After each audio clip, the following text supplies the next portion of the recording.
സോണിയാഗാന്ധിക്കെതിരെ കടുത്ത വിമർശനം ഉന്നയിച്ച മന്ത്രി വി ശിവൻകുട്ടിയെ ലക്ഷ്യമിട്ട് പ്രതിപക്ഷത്തിന്റെ അധിക്ഷേപ പ്രവാഹം. മന്ത്രിയെ ഇവൻ എന്ന് സംബോധന ചെയ്താണ് പ്രതിപക്ഷ നേതാവ് ഇന്ന് സംസാരിച്ചത്. ഇവനൊക്കെ വിദ്യാഭ്യാസ മന്ത്രി ആയിരിക്കുമ്പോൾ സ്കൂളിൽ പഠിക്കേണ്ട ഗതികേട് നമ്മുടെ കുട്ടികൾക്കുണ്ടായെന്ന് പ്രതിപക്ഷ നേതാവ് പറഞ്ഞു. ശിവൻകുട്ടി സംഘിക്കുട്ടി എന്നാണ് കെ മുരളീധരൻ വിമർശിച്ചത്. താൻ സംഘപരിവാർ വിരുദ്ധ പോരാട്ടം നടത്തുമ്പോൾ സതീശൻ വള്ളി നിക്കറിട്ട് നടക്കുകയായിരുന്നു എന്നായിരുന്നു ശിവൻകുട്ടിയുടെ തിരിച്ചടി. ആ 3 പ്രതികരണങ്ങളും കേൾക്കാം. നിയമസഭയിൽ പറയാണ് സോണിയാഗാന്ധിയുടെ വീട് റെയ്ഡ് ചെയ്യണം, സ്വർണം അവിടെയുണ്ട്. ഇത്രയും വിവരദോഷികളെ ഉൾക്കൊള്ളിച്ചിട്ടുള്ള ഒരു മന്ത്രിസഭ ഈ കേരളത്തിന്റെ ചരിത്രത്തിലില്ല.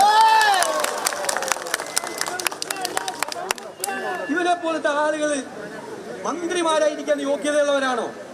അസംബന്ധം പറയാൻ നിയമസഭയിൽ കയറിയെന്ന്, എന്നിട്ട് നിയമസഭയിൽ എങ്ങനെ പ്രവർത്തിക്കണമെന്ന് പ്രതിപക്ഷത്തിന് ക്ലാസ് എടുക്കാൻ ആര്? മറ്റേ അണ്ടർവെയർ പുറത്ത് കാണിച്ച് മുണ്ടുമടക്കി കൊത്തി ഡെസ്കിന്റെ മുമ്പിൽ കയറിയിരുന്ന് ഈ സാധനം മുഴുവൻ തല്ലിപ്പൊളിച്ച ഒരുത്തരാണ്. നമുക്ക് ക്ലാസ് എടുക്കുകയാണ് ഈ സണ്ണി വക്കീലിനും എനിക്കൊക്കെ തിരുവഞ്ചൂർ രാധാകൃഷ്ണനൊക്കെ. എന്തിന് നിയമസഭയിൽ പ്രവർത്തിക്കണം? അതായത് നമ്മൾ മര്യാദയ്ക്ക് വന്ന് എഴുന്നേക്ക് നിന്ന് ഇത് പറഞ്ഞിട്ട് പോലല്ല, ഓന്റെ പോലെ മറ്റത് കാണിച്ചിട്ട് വേണം ചെയ്യാൻ. നാളുണ്ടോ വിദ്യാഭ്യാസ മന്ത്രി? എന്റെ പിള്ളേരെ ഓർത്ത് ഞാനിങ്ങനെ സങ്കടപ്പെട്ടു. എന്റെ പിള്ളേരെ ഇവനൊക്കെ വിദ്യാഭ്യാസ മന്ത്രിയായിരിക്കുമ്പോ സ്കൂളിൽ പഠിക്കേണ്ട സ്ഥിതി നമ്മുടെ പിള്ളേർക്ക് ഉണ്ടായല്ലോ. കഷ്ടമെന്നല്ലാതെ എന്താ പറയാ? സോണിയാഗാന്ധിയെ കണ്ട് ഒരു ചരട് അവിടെ അമ്പലത്തില് പൂജിച്ച ചരടെന്ന് പറഞ്ഞ് കയ്യിൽ കെട്ടിക്കൊടുത്തു.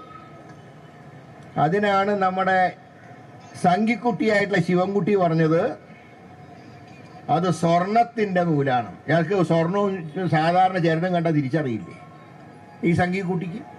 കേരളത്തിൽ ആരെങ്കിലും ഞാൻ RSSനെ സഹായിക്കുന്ന ഒരു വ്യക്തിയാണെന്ന് പറഞ്ഞാൽ വിശ്വസിക്കും.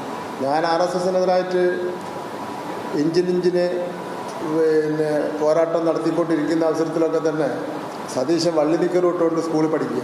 അപ്പം അതുകൊണ്ട് അത്ര എണ്ണം ശ്രദ്ധിച്ചിട്ടുണ്ടാവില്ല.